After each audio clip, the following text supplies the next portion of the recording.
This is the Work Smart Hypnosis podcast, session number 420. Jackie Corley on Break the Cycle. Welcome to the Work Smart Hypnosis podcast with Jason Linett, your professional resource for hypnosis training and outstanding business success. Here's your host, Jason Linett. Let me kick this off by once again defining exactly what it means to be a hypnotic worker. A hypnotic worker is that person who you might not yet be aware of, yet is one of those people who is just rather busy out there doing the actual work of professional hypnosis. This is that person who can talk about actually what's working right now, as opposed to bouncing from one training to another without truly implementing the knowledge. In addition to that, the hypnotic worker is not just spouting armchair philosophy or repeating the same popular things that everyone else says, because once again, they're actually out there doing the professional work of hypnosis. And I mentioned that here to really kick off this week's episode featuring Jackie Corley, because she might be someone that many of you are not yet aware of, yet very rapidly you will become aware of the work that she's doing. That I first got to know Jackie as she went through various programs of mine online that we host over on the Work Smart Hypnosis website, a few interactions here and there online, and then, as it often is the case these days, I'm on different social media channels, and here's a person who I'm starting to notice who is putting out consistently great content and just gets it, and really speaks from a place of evidence, speaks from a place of passion, and speaks from a place of experience. And I believe this might be the first time we've actually had a full-on conversation, which is the joy of hosting a podcast, though oddly enough, here I am over toward the east side of Florida, and I believe she's over on the west side in the Tampa area. And inside of this conversation, you're going to hear some rather deep dive insights in terms of what's necessary in terms of unpacking the limiting beliefs that often would hold us back as well as hold back our clients. Talking about what it truly means to dive headfirst into a training and really experience our own transformational moments, and how so often we can go into something without any sort of preconceived notion as to, well, this is what it's going to turn into, and suddenly everything changes. There's also some really fascinating insights around what it takes to really access our own personal transformations.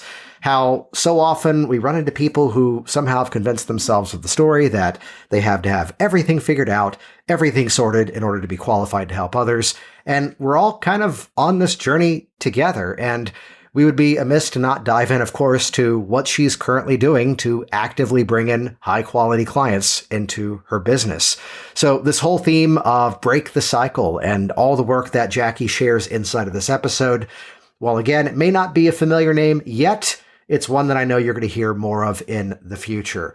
So head over to the show notes for this week's episode. It is session number 420. So worksmarthypnosis.com/420. That'll bring you directly over to the show notes for this week's episode. And while you're there, check out WorkSmartHypnosisLive.com.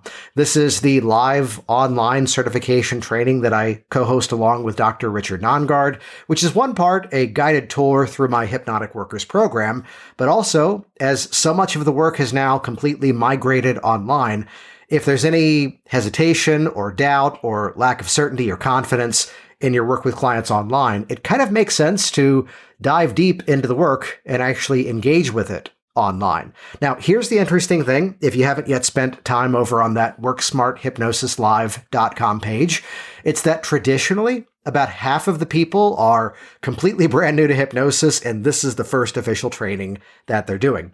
Meanwhile, the other half may often be people who have significant training, may already be out there actively seeing clients, and yet perhaps it's the brand of conversational suggestion as well as hypnotic phenomenon that I bring to the process as I co-host this event with Richard Nongard. Perhaps it's his evidence-based approach. So I'm always hesitant to say filling in the gaps, though for some people it is a matter of filling in the gaps. It's really about building a greater flexibility in terms of how we help our clients, and really thinking differently about the professional hypnotic change work in a way that now really lends itself to the running of the business and the acquisition of new high-quality clients, and not just the stuff that's there to entertain us. So check that out. Watch the video tour. Check the dates of the event coming up next over at WorkSmartHypnosisLive.com. And with that, let's dive directly in. This is session number 420. Jackie Corley on Break the Cycle.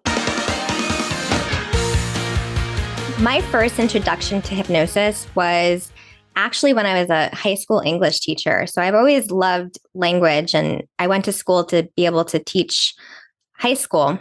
And I ended up being a 12th grade English teacher for several years. And while I was a 12th grade English teacher, I really wanted to help my students write their college admissions essays. And it taught me a lot.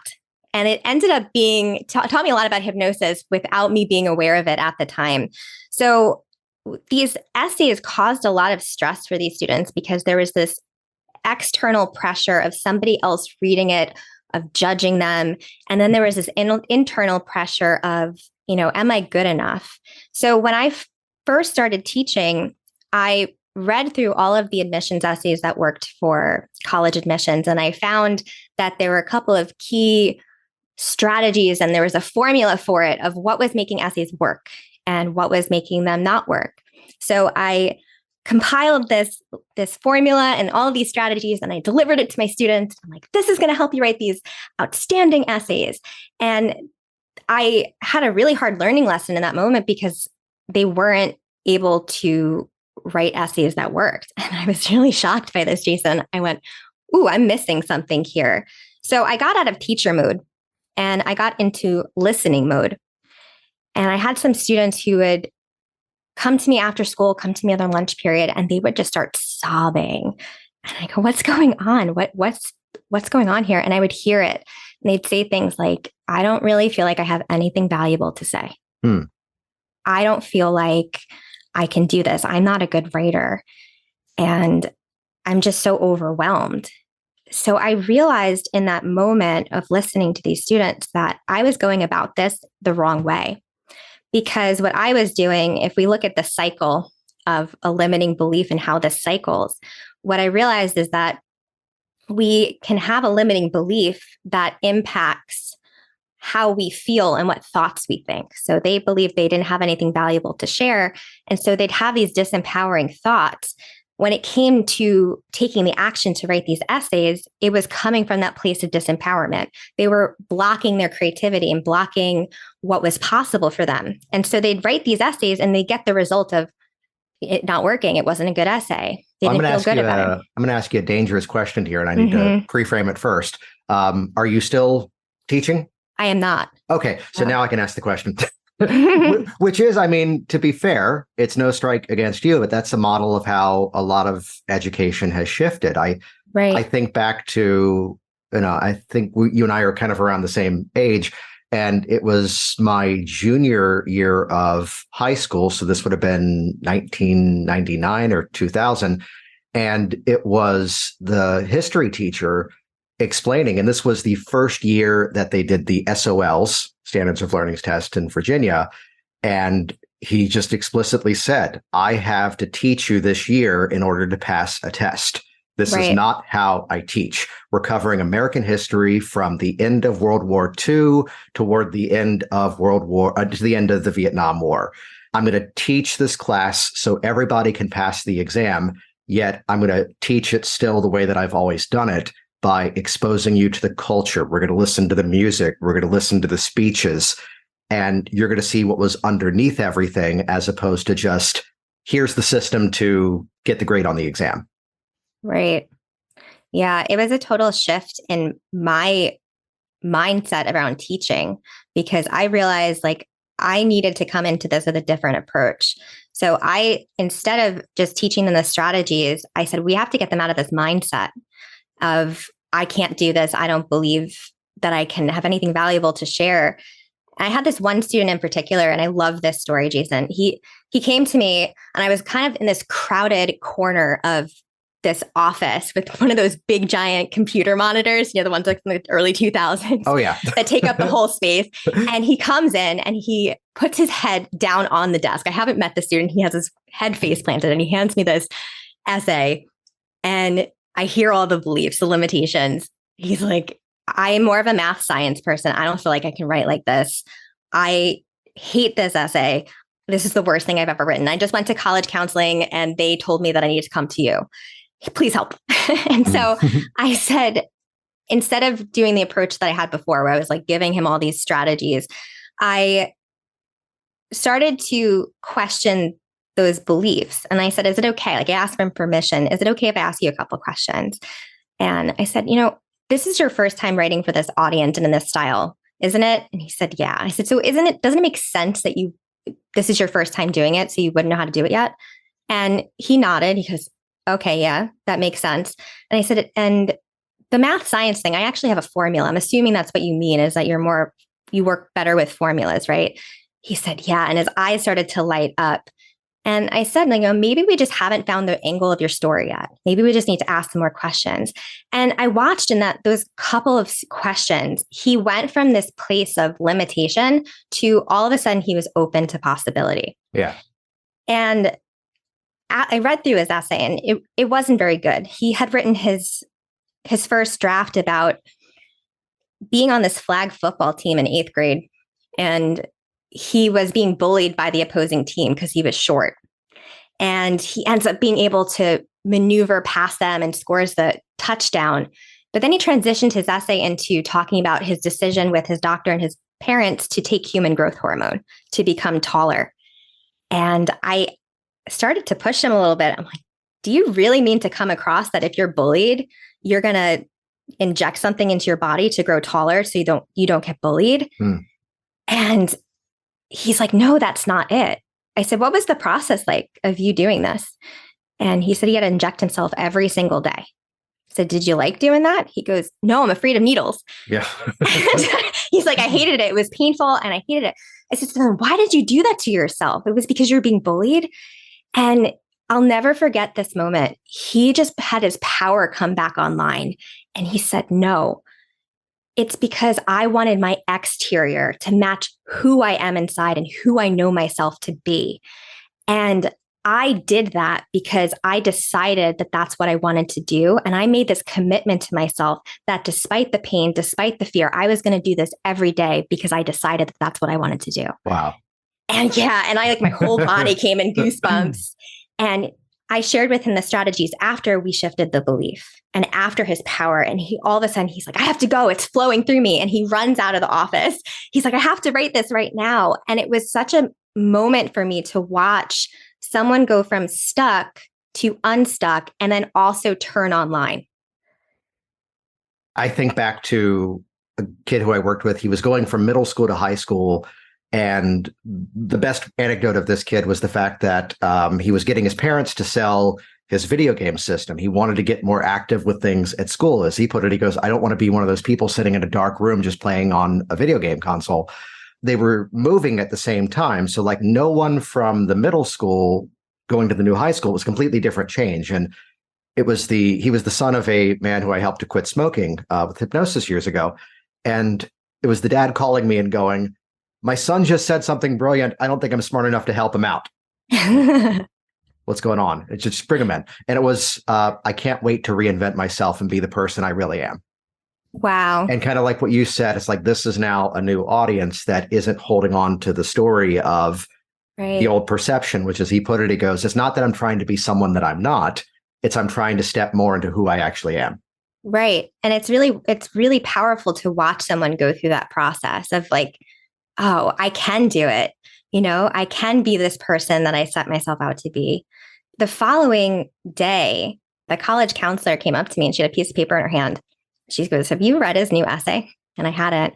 She goes, we made copies of it and we're passing it around the faculty room with his permission. And I said, why? And she goes, because it's that good. I don't know what you did with him, but it's that good. And I read it and it gave me goosebumps. And he, after that moment, he loved writing these essays for these colleges. And the conclusion of this story was he applied to this school. His number one school was really a more elite university that had an 8% acceptance rate.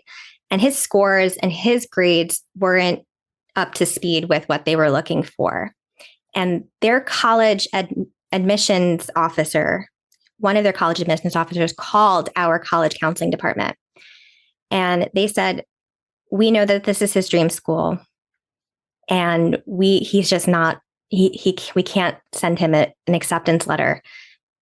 And we wanted to let him know that every person in this office has read through all of his essays. And we want to encourage him, please don't ever stop writing. And I was like, I got really emotional with this because I like to kind of circle this back into hypnosis. I realized that at any given time, we're really hypnotizing ourselves to believe in ourselves or to not. And when somebody really starts to shift their beliefs and shift how they're talking to themselves, there's so much possibility for them to really step into that person that they were meant to be. Well, I mean, the obvious thing here is that, here you are working and stepping into that coaching consulting role and going, you know what? I think this very clearly means I need to go off and study hypnosis. Yeah. So well, I think it was always meant to be that way. I ended up having my own experience with that because in 2015, I went to a Tony Robbins event. Yeah. And I lived in New York at the time. So everyone at this Tony Robbins event was kind of closed off and they were very like, I don't know, I don't believe in this stuff.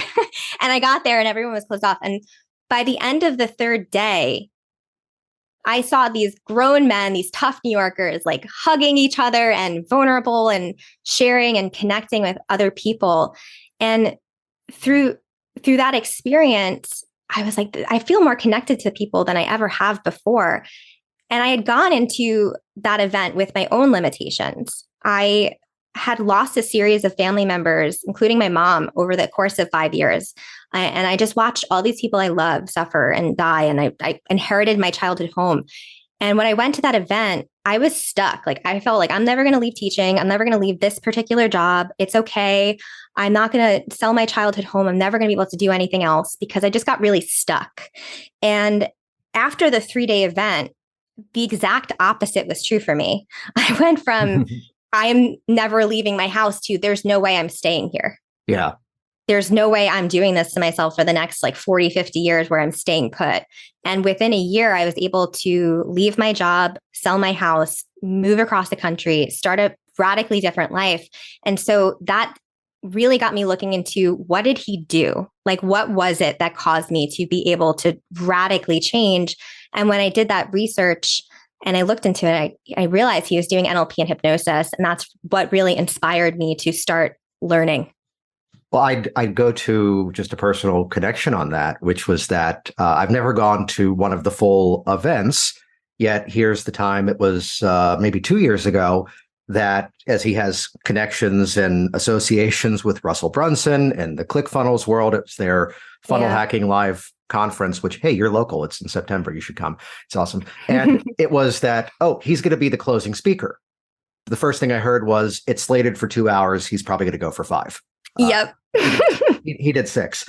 This is not for the sake of any bit of name dropping, but while I'm at the event, someone goes, well-known marketer, Dan Henry was doing an Instagram live and scrolling across the room.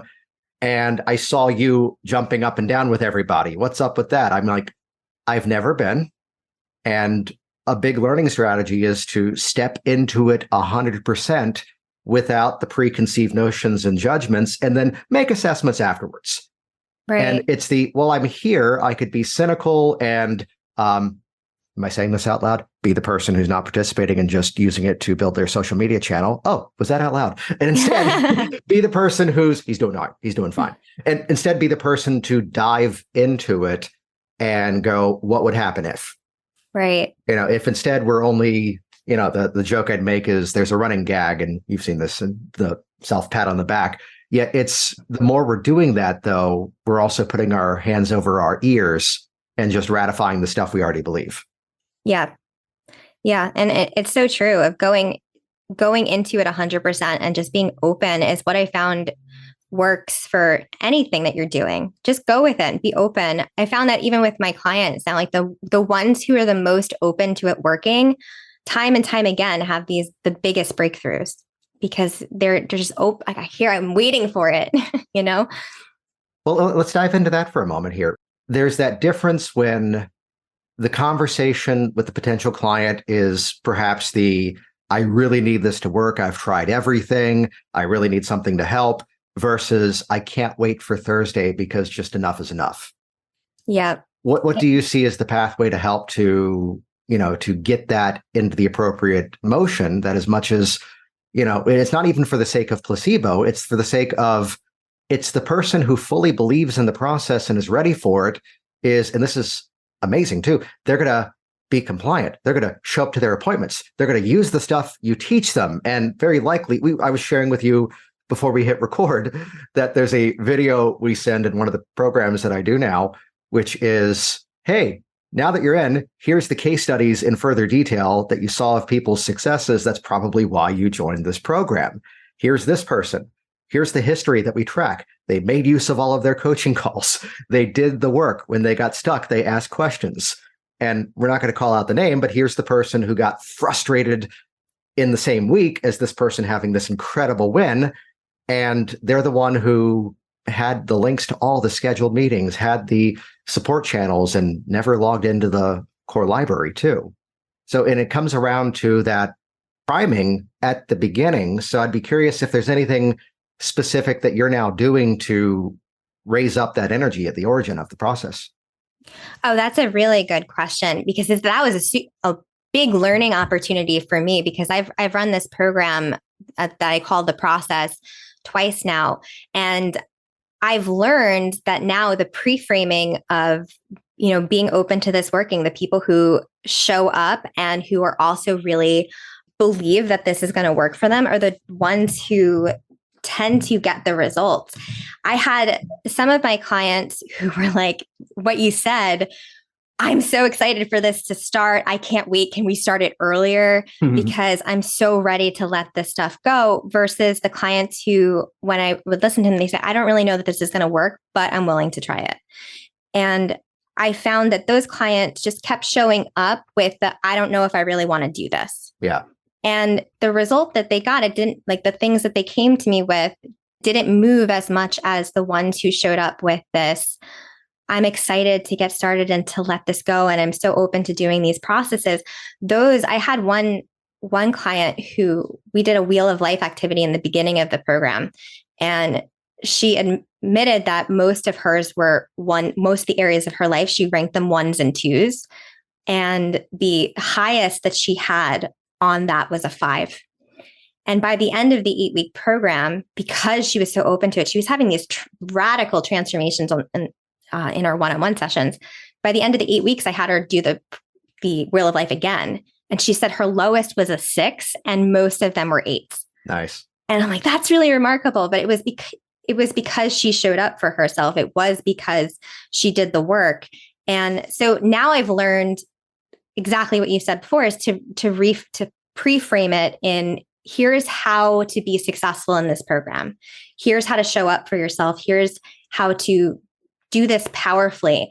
And what I think I'm going to do differently next time is make it a requirement to look for things working, like each and every week, like have it written down, what is working for me? Because I think what a lot of people end up doing is looking for ways things are not working or it hasn't worked yet. And the more you focus on that, the more you just keep recreating that. If you heard me typing, it's because I was frantically looking in my spreadsheet, because I cheat here and I have a list of all the shows that we've released over the years here. You do something for 9 years and kind of have to figure out how to organize it. Finally, we actually created a page that was just, here's a list of all the episodes, rather than having to scroll through. And this is me talking out loud as I find my own link in episode just to share something here.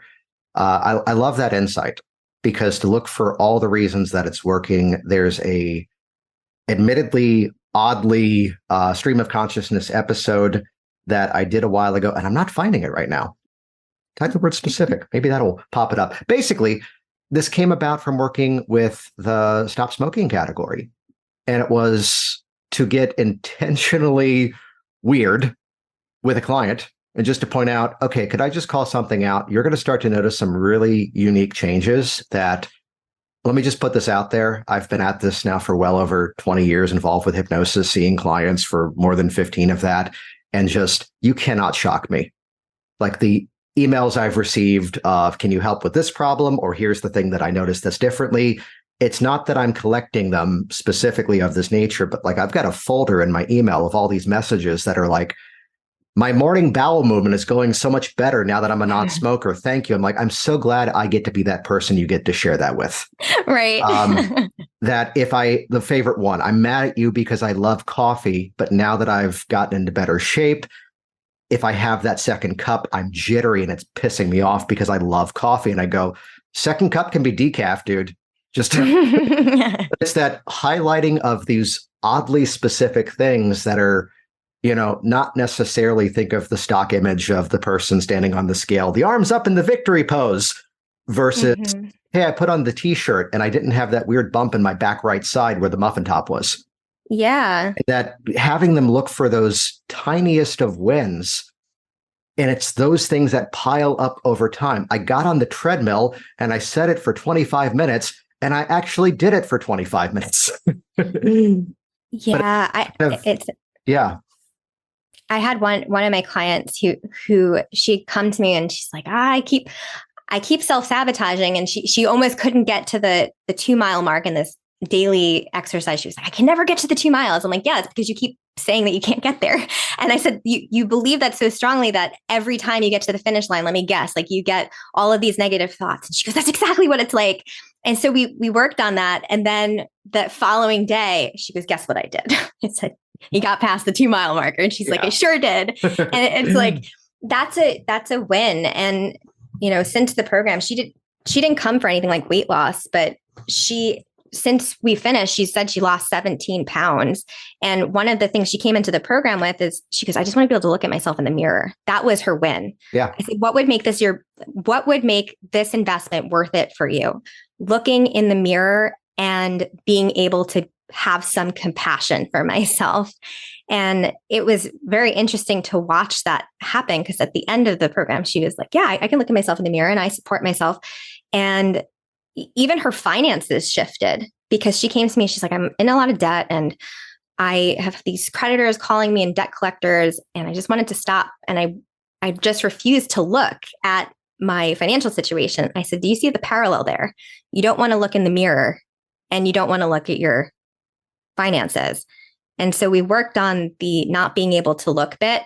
And, by the end of this, she goes, I've made a plan for how I'm going to pay back all these things. And it was, I said, these are little tiny wins and they're also really big wins. So letting those stockpile, like you said, is what makes you end up looking back on your life and realizing, oh, I did make a transformation. Well, you mentioned the process, and I think I need to now ask, what is the process of the process? Can you kind of walk us through what that is?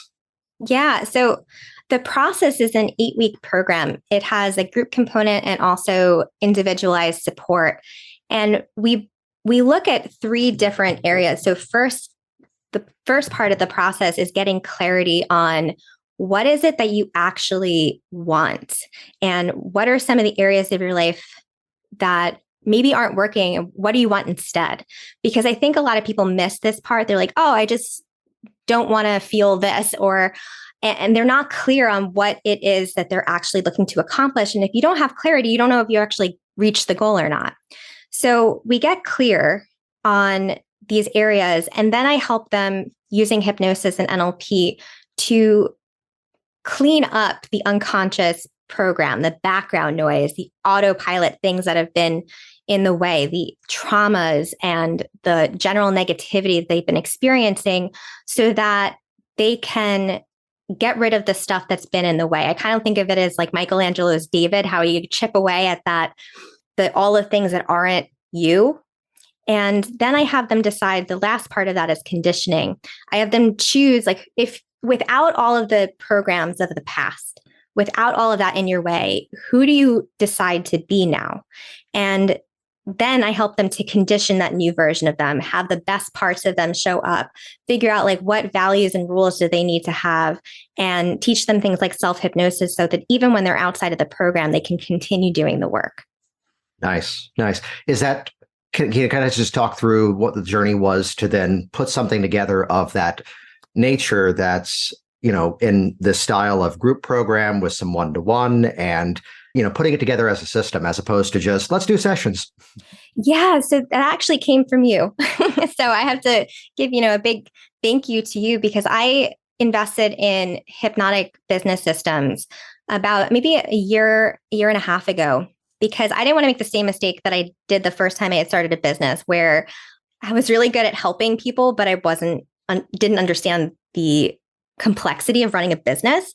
And I ended up with this business coach that cost me all sorts of money that wasn't in my niche. And it kind of backfired for me. So when I decided to do this professionally and help people through hypnosis, I kept asking around. I trained with Mike Mandel, and I kept asking around, who's the person to go to help me figure out the business?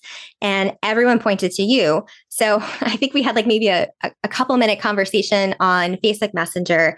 And I decided that hypnotic business systems was totally worth it. And because of some of the things I learned in that program, I was able to make back my investment in one sale. Nice. Yeah, it was I was the poster child for how to not make money with hypnosis. I guess a lot of people can relate to that. I was I can help you cure your 20+ year phobia in 1 hour for $125. And I was ooh, yeah, that's not going to long-term work for me. So the idea for running the program method and the program model was from, listening to your advice and also figuring out what my niche was. Because when I first started, that was all over the place. I was helping people with quit smoking. I helped somebody in Germany. I was helping people with phobias, get over fears. And I found that it was really challenging to market because I had testimonials from all different things, And so I think if your audience is confused, they're not going to want to get on the call. First of all, thank you for that. And no, we love that story when it's I made it back right away, but also that clarity in terms of this is the audience. Though I'm looking at even the first step of this and how, getting clear on what they want. Is there a client story that comes to mind of, the initial outreach was help me with X. And then through this process, it became, I need to Y. I need to do this other thing. Yeah. So one of my clients, she came to me and she was just she goes, I'm overweight. I don't feel good about myself. I can't set boundaries. She has this physical pain in her body every time she went to set a boundary. And after the first session or two, and we looked at where the root cause of this physical pain was coming from, she let it go. And her comment after the program, she goes, I came to you thinking that I needed to fix myself. And I realized that I don't have to fix anything at all. And that was a powerful turnaround for her. She goes, I'm okay. I just need to allow myself to be and exist. And it all came from this one moment in childhood where she made this limiting decision. So she came thinking she had to fix everything in her life and that there was all these things wrong. And she left with, I can just be, I'm okay. And I think everyone gets something different. I don't think that anybody comes into the program with the thing that they feel like they need to fix. And then it's only that. It's always something different that's a little bit deeper when you do the unconscious work.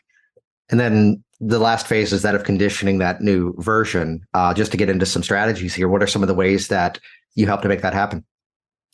We look at their values and their rules for life is one of the ways that we do that. So what I've discovered from a lot of my clients is that they have rules that are set up to make it really easy to feel bad all the time. And then their rules for feeling good are A plus B plus C plus D. And they have to be in this order and sequence. And if anything goes wrong, they're a failure at life. And it's almost funny when we look at this on paper because they go, that's why I feel that way. So I'm what would be better? How could your values, what order and sequence of your values and rules? And how can we make it a little bit easier for you to see more good in your life? That usually helps with the conditioning. And I also teach them tools like self-hypnosis. And one of the things that surprised me most is we do parts therapy and ego states that so many of my clients respond well to this is figuring out which is the best part of me to come forward and healing the reason why it's been in the background for so many years and calling that part forward so that they can start to live life with this best version of them. Nice, nice. Especially do you find that kind of language changes who responds to what you do?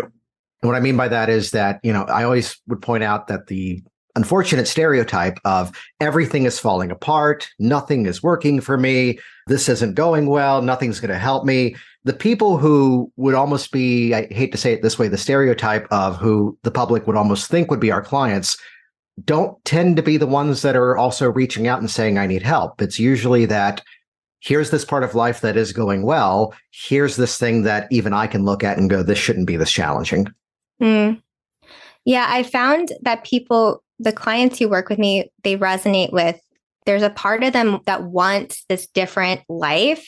And then there's this another part of them that feels like it keeps self-sabotaging. Yeah. And they're aware of it. And they might have been in talk therapy for years and years, analyzing like where it comes from and why am I like this? And they know that there's something else that's possible and they've been working on it, but it doesn't feel like it's letting go and releasing. And that's usually when they reach out to me. They're like, I've tried all of these things before and I don't think I'm getting to the root. And once we can find the root of why this is looping or causing an issue, all of a sudden that possibility for it to shift exists. Nice, nice. I've got a feeling that there's going to be a great answer to this one. Not that I'm putting you on the spot here, but I am. That we often, we can look back along the clients we've worked with and be very clear on that before after journey, or even the places where the after becomes the after version 2.0. And it's what really would have served them in time. Like if we had to really just drill it down to go, is there a specific story of someone that really helps to define clearly the passion behind what you do? One of my clients, I think that I shared with her being able to look in the mirror. I'm friends with her on Facebook, and I'm just watching her just continue to grow and continue to like slay all her goals.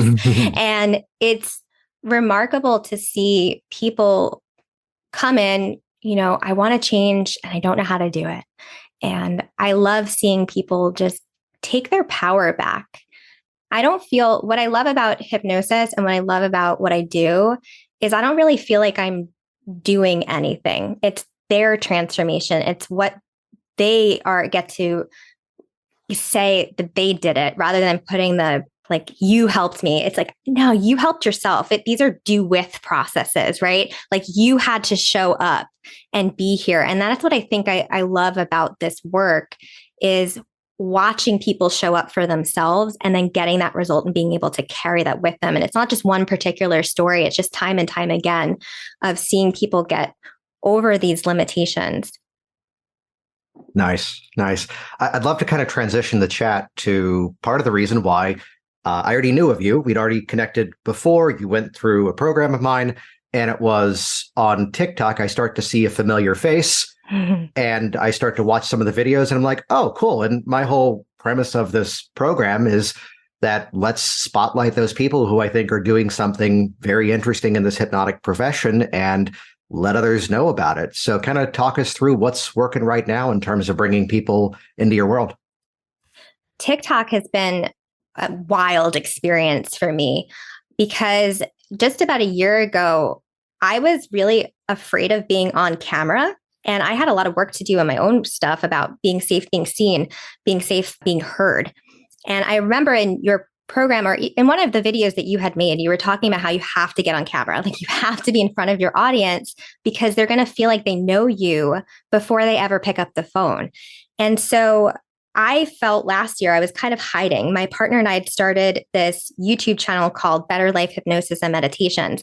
And what people don't know, because they've watched us grow this channel, is that I was doing it because I didn't want to be on camera. We got to record the meditations, be behind the scenes. And what I realized from that is watching it grow, we celebrated with our first 100 and then our first 500 subscribers. And now we're at almost 5,000 subscribers on YouTube.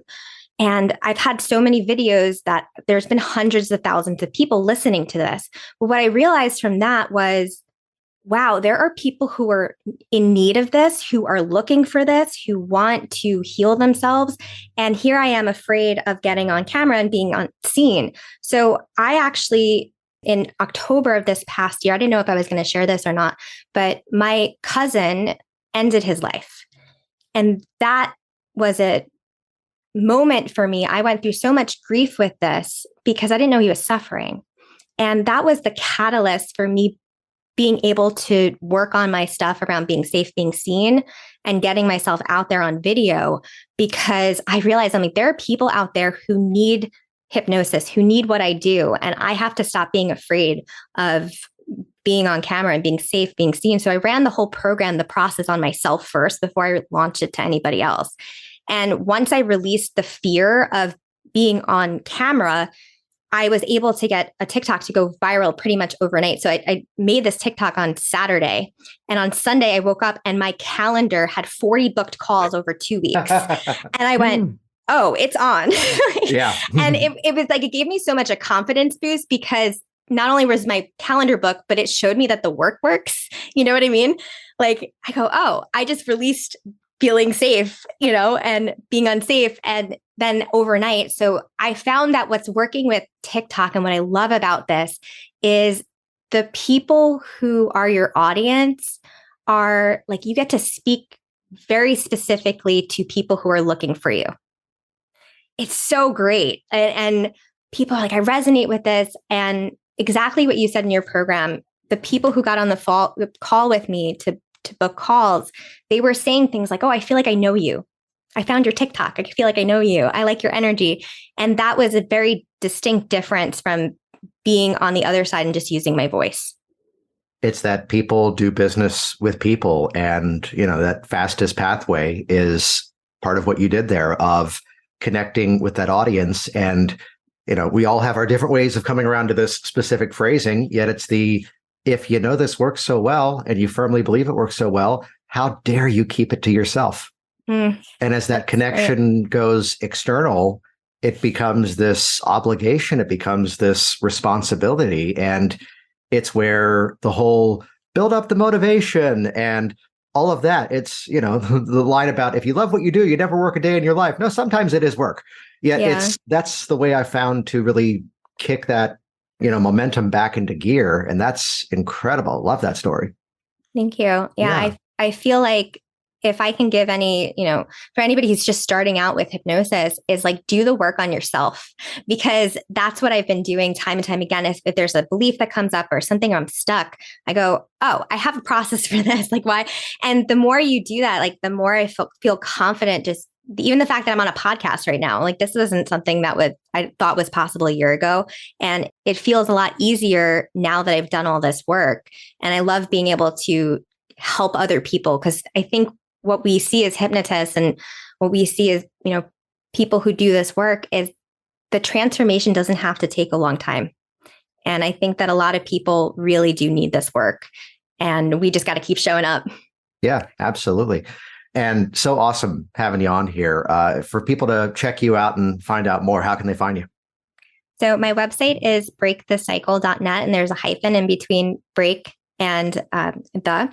So it's break-the-cycle.net. And I'm also on TikTok at Break the Cycle with Jackie. And our YouTube channel is Better Life Hypnosis and Meditations.